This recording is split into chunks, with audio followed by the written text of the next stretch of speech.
snobs, welcome back to my channel. Today is definitely story time.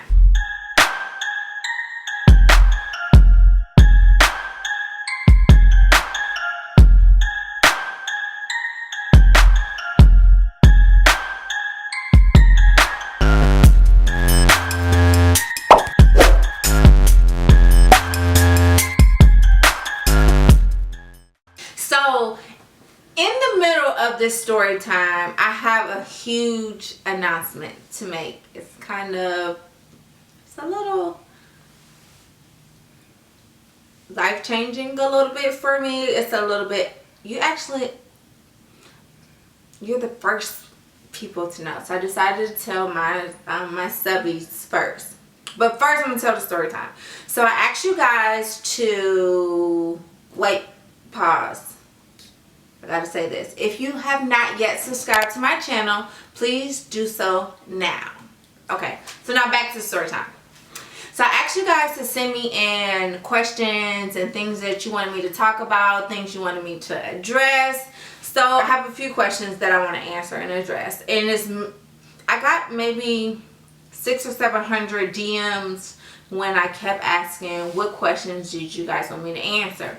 And the number one question I got was, how do you deal with starting a business or being an entrepreneur and your friends and family don't support you, don't agree with it, or think it's a dumb idea, or isn't here for it, basically?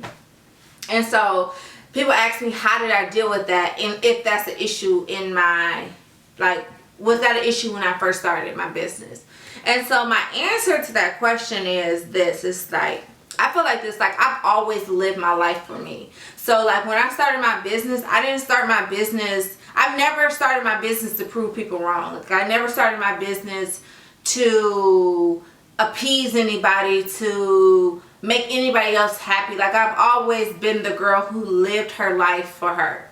And so I say this, most of the time it's crazy because your friends or your family, they think your idea is a joke, or you know what I mean? Especially if you come from a background to where you always fucking up or you always procrastinate. So when you do come up with this bomb ass idea, or you know what I mean, or you really are dead serious about something, they think it's a joke and they don't take it serious. And a lot of times it takes for other people to notice it and other people to compliment it for them to get on the bandwagon. And that's okay. And sometimes I always tell people you shouldn't really tell your ideas and your dreams or your aspirations to other people, especially your friends and stuff. Because sometimes if you and your friend both started at the same place, you know what I mean, and you start to rise above them, sometimes that create not jealousy, envy.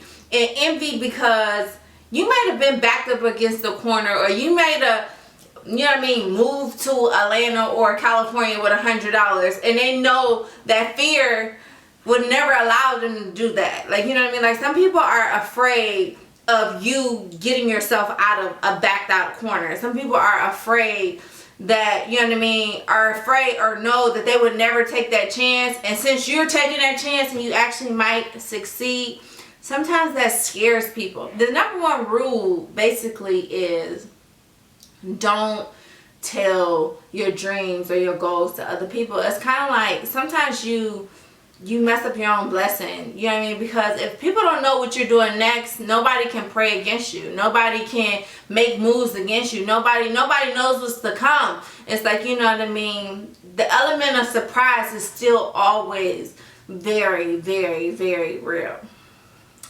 Okay, so that was question one. Basically, keep your mouth closed and do your own thing, right?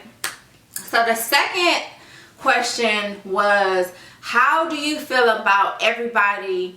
You want to do something that everybody already does, or do you feel as if I sell hair? Selling hair is oversaturated, and you know what I mean? People say, I want to sell hair, but everybody sells hair. And I tell people So the fuck what? Like, when Saks goes and signs up at the mall, they don't care if Nordstrom's coming, Forever 21 coming. Like, they don't care. They care about the foot traffic. They care about the rent. They care about everything besides the competition. And once you start making decisions based on, you know what I mean, the competition, or if it's oversaturated, then you've already have yourself off to a bad start. It's like, it doesn't matter. Like, yes, a million girls sell hair, but it's also like, I don't know, a billion people in the world. So it's like, you know, every girl won't be my customer, and every girl won't be your customer, and that's totally okay. And I always tell people, like, it's all about how you brand yourself. And I always tell the story about leather. 100% leather is always 100% leather. If you go down to Michael Kors and get 100% leather, it may be $400 or $500, but you walk in Louis Vuitton and get 100% leather, and it's $3,000 or $4,000. And why is that? If it's both 100% leather, it's because the branding and the marketing, and you're buying into something. So I always tell people, it's very important. Like, you can go into a saturated world. When I started doing hair in 2010, there were probably millions and millions and millions of hairstylists. That didn't stop me from going to school or going to get my cosmetology license. And I just feel like a lot of people create these excuses in their head so they won't go be great. A lot of people talk themselves out of their dreams. Like, a lot of people are like, oh, I can't do that. It's not humanly possible for me to do this, or I can't possibly move to Atlanta and make it, or I can't possibly, you know what I mean, open up a salon and become successful. Like, I can't possibly, like, let's stop with all the fear. Like, I always tell people, like, fear is the worst thing that you can honestly have. Like, fear, and then fear of failure. To me, I would rather just fail and say I did it than to never done it at all, and then 5 years later sitting at home with that regret, or, you know what I mean, always have that little inkling in the back of my mind saying, hey, I should have done this, or what would have happened if I would have did that. Like, you know what I mean, like, my biggest goal in life is never have to ask myself, what if I would have done that? How would my life have been? So I always tell people, like, don't talk yourself out of it. And it doesn't matter. You can't think because, okay, she sells clothes, I can't possibly be successful at it, because she's already successful at it. And I always tell people, like, somebody else's success does not mean your failure. Like, people can coincide in success. Like, you know what I mean? There's not just one place at the table for success. Like, you could sell clothes and I can sell clothes, and we both could be successful. You know what I mean? It's enough money out here for everybody. And I think a lot of people feel as if, oh, okay, if she's successful, I can't be successful. Or, oh, she already does that, so I can't do that. That's not true. Like, you'll find that, you know what I mean, your niche or your brand or whatever you're selling, it will appeal to somebody in a group of people. Like, you'll be surprised how many people are just like you.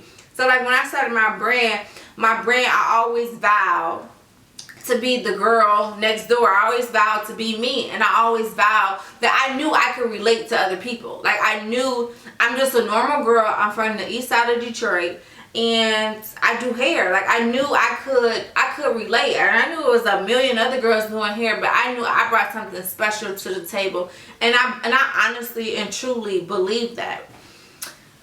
So that was the second question.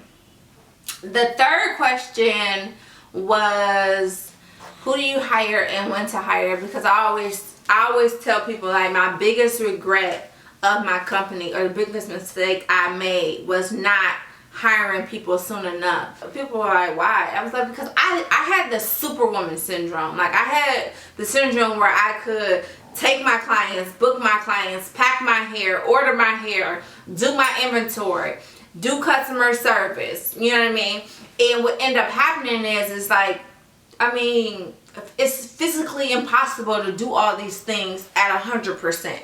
So if you can't do something at 100%, that's when you know you need to hire. So if you start a company and you had one client and you could schedule her appointment, do her hair, pack her hair, answer all your emails all in one day, then cool. But once you start getting 10 or 15 clients, and now, you know what I mean, your response time is now, it went from 1 hour to 2 hours to 5 hours to 1 day to 2 days to 3 days. You need help. You need help maintaining. I always tell people that you can either do one or two things in your business. Either you are the person who maintains it, or you're the person who grows it. You cannot be both. And so once you come to the realization that it's okay to delegate, it's okay to bring people in to help you. Like, it's okay. Like, it is honestly okay.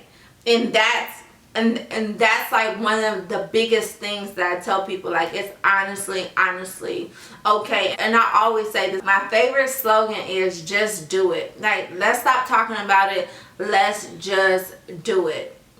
It doesn't take, like in my previous video, I tell you, like, you guys have to watch it, how I started my company with $500.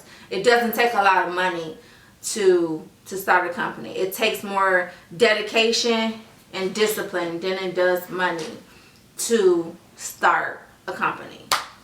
And so those are my top 3 questions, and I hope it helped a couple people or a few people. And so now time for my big announcement. I'm kind of sad about it, like really sad. Okay, so you guys know that I opened up Snobs Studios June 14th, 2013. I actually have the documentary on my YouTube. I'll leave a link below that you can actually see the whole process leading up to me opening up my salon. And so, like, I'm a very strong believer of when something doesn't make you happy, then you should stop doing it. And I believe that wholeheartedly. Like, once you are unhappy doing something, I don't think in life that you should continue to do something. So I decided to close my salon.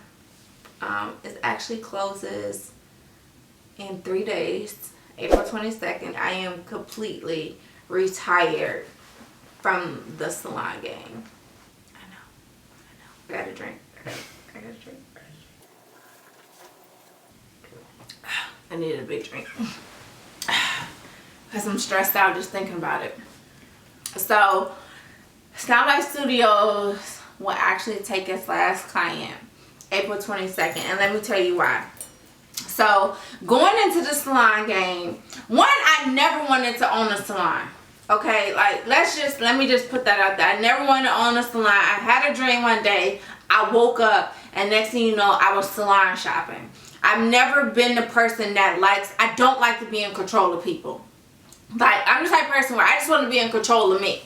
Like, I don't want to tell me what to do, and I don't want to really be over you, tell you what to do. I just want to be my own boss. I've always been that kind of person. But I also had a dream that me opening up a salon would take me to the next level. It will open up so many doors, and I would get to meet so many amazing people. So no, I do not regret opening up the salon. But also, it came with so much. It just came with so much. So many different people, so many different personalities. And it was just like, after a while, it just became too much for me.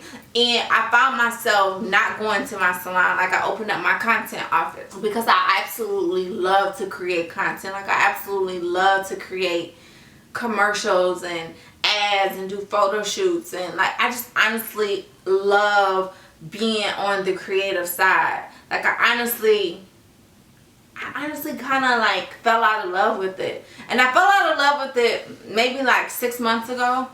And I kind of told myself, like, you know, this is just a thing you're going through. Like, you know, people fall in and out of love with things all the time, right? So I was just like, you know, like, I can't give up. I can't give up. And I honestly was afraid of what people was going to think and what people was going to say. Like, oh, she's closing her salon, blah, blah, blah. And then one day I woke up and I was like, fuck it. Like, fuck what anybody thinks. Like, this is my life. This is my business. And this is my fucking decision. Like, it's done. Like, I literally was like, I'm done. Like, I woke up and I'm done. And And after like running the numbers, realizing that, you know what I mean, 79% of my income comes from product, I was just like, why am I doing this? I don't even want to do this. Like, so why am I doing this? Am I doing this to make somebody else happy? This makes no sense. Like, it makes no sense.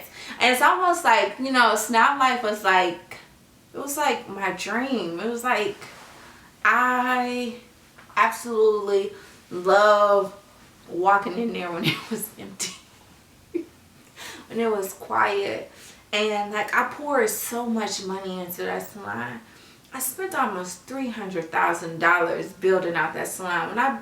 When I got my space, which I'll add pictures, it was nothing. No walls, no bathroom, no HVAC, no water, no nothing, no outlet, no stairs. It was empty. It was concrete, and that was it. So I like battled with myself.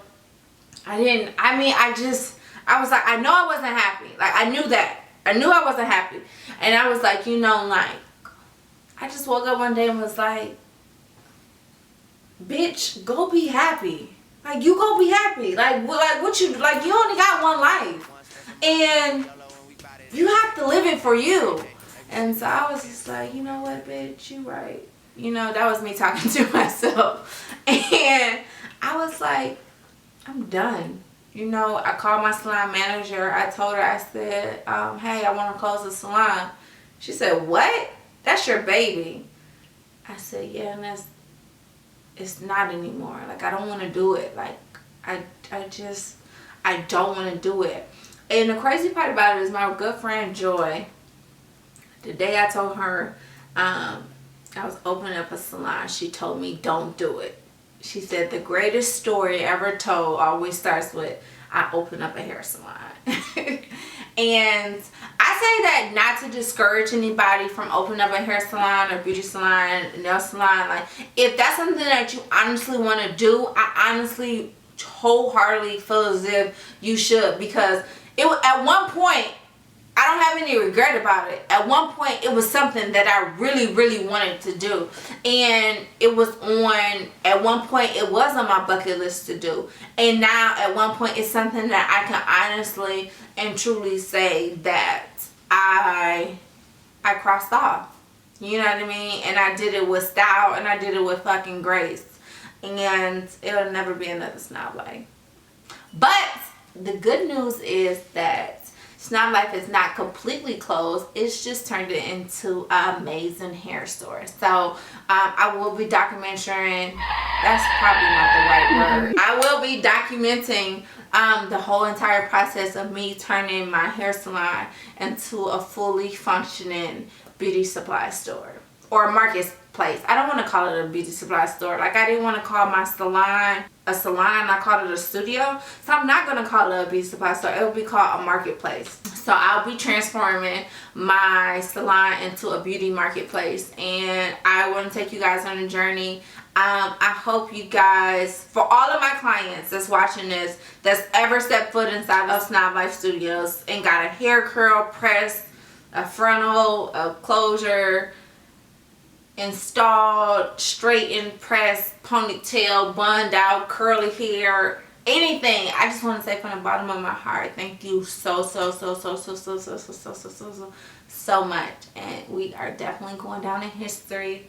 But I feel like Obama, when he, you know what I mean? I'm like, the feeling right now I got is Obama, you know, December the 31st. The 2016, you know what I mean? When he was like Obama out, you know what I mean? He like Obama out, you know what I mean? He was so ready to get out the White House, you know what I mean? January the 21st couldn't come fast enough for him. So I kind of like feel like him. He came, he saw, and he conquered. And that's just how I feel about the salon industry. I came, I saw, and I conquer. I'm no longer in the profession. I no longer have the desire to be recognized or acknowledged as a hairstylist. I am moving forward strictly an entrepreneur / ex hairstylist. I guess I can still be a hairstylist because I can still slay hair. you know, I didn't slay this, but I could, if I had to, slay some hair. So if mama ever need to go make her some coins, she got her a little talent. But with that said, thank you guys so much. I shared this with you guys first, so you get the exclusive. And again, if you guys are not subscribing to my channel, I don't know how many times I have to tell you, but go do it now. And if you like this video, please give me a thumbs up, a heart, and comment below. And I love you guys so much. And this is just the beginning of what I have in store for you guys in 2017. And everybody's invited to my grand opening. My grand opening will be June 2017, this June. I'll definitely give you dates when I drop the documentary. Me and Courtney's going to film the documentary over the next 6 weeks, 6 to 8 weeks of me turning the salon into a marketplace. So guys, stay tuned. And I love you guys so freaking much. And I'm kind of drunk a little bit. But bye. Mwah.